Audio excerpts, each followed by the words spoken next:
IPL ಹಬ್ಬ ಮುಗಿಸಿ ಅಫ್ಘಾನಿಸ್ತಾನ ವಿರುದ್ಧದ ಸರಣಿಗೆ ಟೀಂ ಇಂಡಿಯಾ ಸ್ಟಾರ್ಸ್ ರೆಡಿಯಾಗಿದ್ದಾರೆ. ಇದೇ ಶನಿವಾರದಿಂದ ಮ್ಯಾಚಸ್ ಕೂಡ ಸ್ಟಾರ್ಟ್ ಆಗುತ್ತೆ. ಇಡೀ ವರ್ಷ ಭಾರತದ ಶೆಡ್ಯೂಲ್ ಕೂಡ ಫುಲ್ ಬ್ಯುಸಿ ಇರುವಂಥದ್ದು.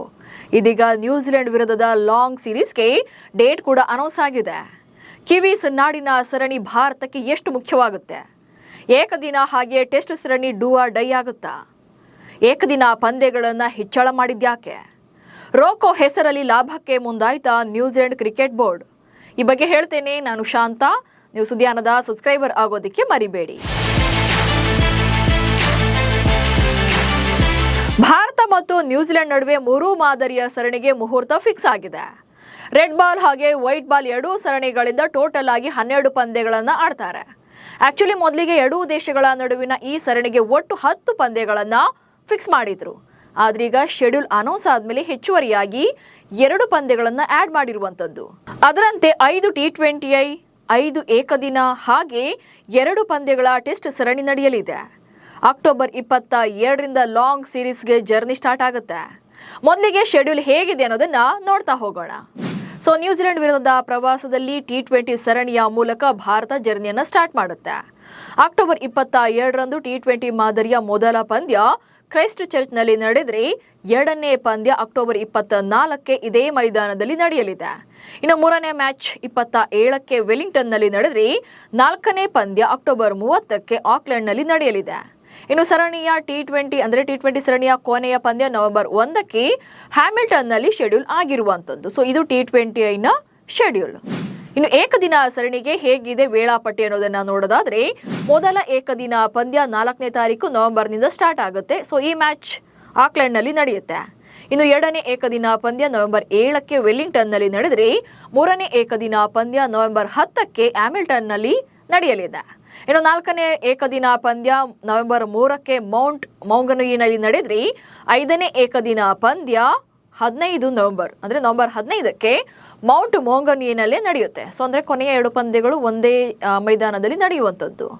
ಇನ್ನು ಈ ಪ್ರವಾಸದಲ್ಲಿ ಟೆಸ್ಟ್ ಸರಣಿಯ ವೇಳಾಪಟ್ಟಿಯನ್ನು ನೋಡೋದಾದ್ರೆ, ಮೊದಲ ಟೆಸ್ಟ್ ಪಂದ್ಯ ನವೆಂಬರ್ 19ರಿಂದ 23ರವರೆಗೆ ನಡೆಯುತ್ತೆ.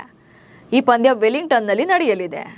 ಇನ್ನು 2ನೇ ಟೆಸ್ಟ್ ಪಂದ್ಯ ನವೆಂಬರ್ 27ರಿಂದ ಡಿಸೆಂಬರ್ 1ರವರೆಗೆ ಕ್ರೈಸ್ಟ್ ಚರ್ಚ್ ಮೈದಾನದಲ್ಲಿ ನಡೆಯಲಿದೆ. ಹೀಗೆ 1.5 ತಿಂಗಳು ಭಾರತ ಕಿವೀಸ್ ನಾಡಿನಲ್ಲಿ ಕ್ರಿಕೆಟ್ ಸಮರ ನಡೆಸಲಿದೆ.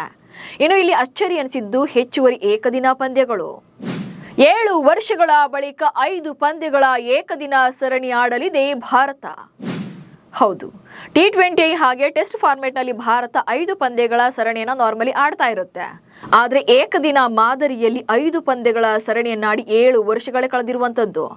ಆದ್ರೀಗ ನ್ಯೂಜಿಲೆಂಡ್ ನಡುವೆ 3 ಪಂದ್ಯಗಳಿಗೆ ಸೀಮಿತವಾಗಿದ್ದ ಈ ಸೀರೀಸ್ನ 5 ಪಂದ್ಯಗಳಿಗೆ ಹೆಚ್ಚಳ ಮಾಡಿರುವಂಥದ್ದು. ಇದಕ್ಕೆ ಸಾಕಷ್ಟು ಕಾರಣಗಳು ಕೂಡ ಇದೆ. ಅಂದರೆ 2 ಪಂದ್ಯಗಳನ್ನು ಯಾಕೆ ಹೆಚ್ಚುವರಿಯಾಗಿ ಆಡ್ ಮಾಡಿದ್ರು ಅನ್ನೋದಕ್ಕೆ ಕ್ರಿಕೆಟ್ ಅಭಿಮಾನಿಗಳ ಒತ್ತಾಯದಂತೆ ಏಕದಿನ ಪಂದ್ಯಗಳಲ್ಲಿ ಹೆಚ್ಚಳ ಮಾಡಿರುವಂಥದ್ದು.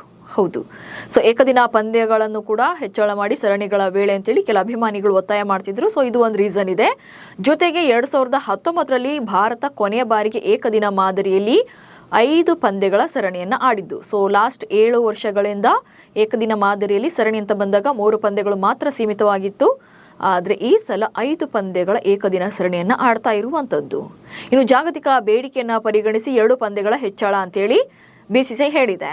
ಜಾಗತಿಕವಾಗಿ ಈ ಬಗ್ಗೆ ಡಿಮ್ಯಾಂಡ್ ಜಾಸ್ತಿ ಇತ್ತು. ಹೀಗಾಗಿ ನಾವು 3 ಪಂದ್ಯಗಳ ಸರಣಿಯನ್ನು 5ಕ್ಕೆ ಏರಿಕೆ ಮಾಡಿದ್ದೇವೆ, 2 ಪಂದ್ಯವನ್ನು ಹೆಚ್ಚಿಗೆ ಮಾಡಿದ್ದೇವೆ ಅಂತೇಳಿ BCCI ಇಲ್ಲಿ ಕ್ಲಾರಿಟಿಯನ್ನು ಕೊಟ್ಟಿರುವಂಥದ್ದು. ಇಲ್ಲಿ ಇನ್ನೊಂದು ಇಂಟ್ರೆಸ್ಟಿಂಗ್ ವಿಚಾರ ಅಂದರೆ, ವಿರಾಟ್ ಕೊಹ್ಲಿ ಮತ್ತು ರೋಹಿತ್ ಶರ್ಮಾ ಅವರ ಕೊನೆಯ ನ್ಯೂಜಿಲೆಂಡ್ ಪ್ರವಾಸ ಇದು. ಇದು ಇಲ್ಲಿರುವಂಥ ಇನ್ಸೈಡ್ ನ್ಯೂಸ್. ಅಂದರೆ ವಿರಾಟ್ ಕೊಹ್ಲಿ ಹಾಗೆ ರೋಹಿತ್ ಶರ್ಮಾ ಕೊನೆಯ ಬಾರಿಗೆ ನ್ಯೂಜಿಲೆಂಡ್ನಲ್ಲಿ ಪ್ರವಾಸವನ್ನು ಕೈಗೊಂಡಿರುವಂಥದ್ದು. ಇದಾದ ಬಳಿಕ ಭಾರತ ನೆಕ್ಸ್ಟ್ ನ್ಯೂಜಿಲೆಂಡ್ಗೆ ಏಕದಿನ ಮಾದರಿಯಲ್ಲಿ ಹಾರುವಾಗ ವಿರಾಟ್ ಹಾಗೆ ರೋಹಿತ್ ಶರ್ಮಾ ತಂಡದಲ್ಲಿ ಇರೋದು ಕಷ್ಟ ಇದೆ. ಹೀಗಾಗಿ ಅವರ ಸರಣಿ ಕೊನೆ ಆಗುತ್ತೆ ಅಂತೇಳಿಯೇ ಈಗ ಪಂದ್ಯಗಳ ಸಂಖ್ಯೆಯನ್ನು ಜಾಸ್ತಿ ಮಾಡಿರುವಂಥದ್ದು. ಇದರ ಲಾಭವನ್ನು ಪಡೆಯೋಕೆ ನ್ಯೂಜಿಲೆಂಡ್ ಬೋರ್ಡ್ ಕ್ರಿಕೆಟ್ ನಿರ್ಧಾರವನ್ನು ಮಾಡಿರುವಂಥದ್ದು. ಹೆಚ್ಚುವರಿ ಪಂದ್ಯದ ಬೇಡಿಕೆಯನ್ನು ಇಟ್ಟಿದೆ ನ್ಯೂಜಿಲೆಂಡ್ ಕ್ರಿಕೆಟ್ ಬೋರ್ಡ್. ಏಕದಿನ ಮಾದರಿಯಲ್ಲೂ ಕೂಡ ನಮಗೆ 5 ಪಂದ್ಯಗಳನ್ನು ಆಡಿ ಅಂತೇಳಿ ಡಿಮ್ಯಾಂಡ್ ಮಾಡಿದೆ ನ್ಯೂಜಿಲೆಂಡ್. ಯಾಕಂದರೆ ಅಲ್ಲಿ ವಿರಾಟ್ ಕೊಹ್ಲಿ ಹಾಗೆ ರೋಹಿತ್ ಶರ್ಮಾ ಅವರ ಎಂಟ್ರಿಯನ್ನು ಕೂಡ ಇವರು ಲಾಭದಾಯಕವಾಗಿ ನೋಡ್ತಾ ಇರುವಂಥದ್ದು. ಯಾಕಂತಂದರೆ ಇವರಿಬ್ಬರು ಕೂಡ ಬಂದಾಗ ಎಲ್ಲೇ ಇದ್ರೂ ಕೂಡ ಭಾರತೀಯರು ಹೋಗಿ ಪಂದ್ಯಗಳನ್ನು ನೋಡ್ತಾರೆ.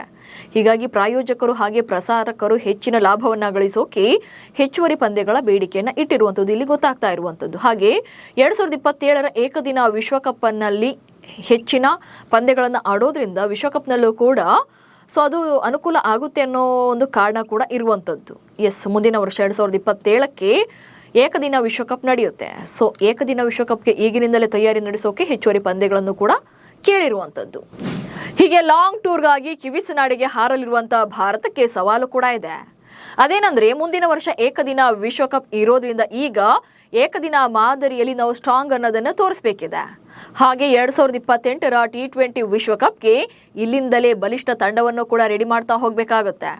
ಮತ್ತೊಂದು ಕಡೆ ವಿಶ್ವ ಟೆಸ್ಟ್ ಚಾಂಪಿಯನ್ಶಿಪ್ ಫೈನಲ್ ರೇಸ್ನಲ್ಲಿ ಉಳಿಬೇಕು ಅಂತಂದ್ರೆ ಶತಾಯಗತಾಯ ಟೆಸ್ಟ್ ಸರಣಿಯನ್ನು ಕೂಡ ಗೆಲ್ಲಲೇಬೇಕಾದಂತಹ ಪ್ರೆಷರ್ ಕೂಡ ಇದೆ. ಹೀಗಾಗಿ ಈ 3 ಸರಣಿಗಳು ಭಾರತಕ್ಕೆ ಮೋಸ್ಟ್ ಇಂಪಾರ್ಟೆಂಟ್ ಆಗುತ್ತೆ. ನಮಸ್ಕಾರ.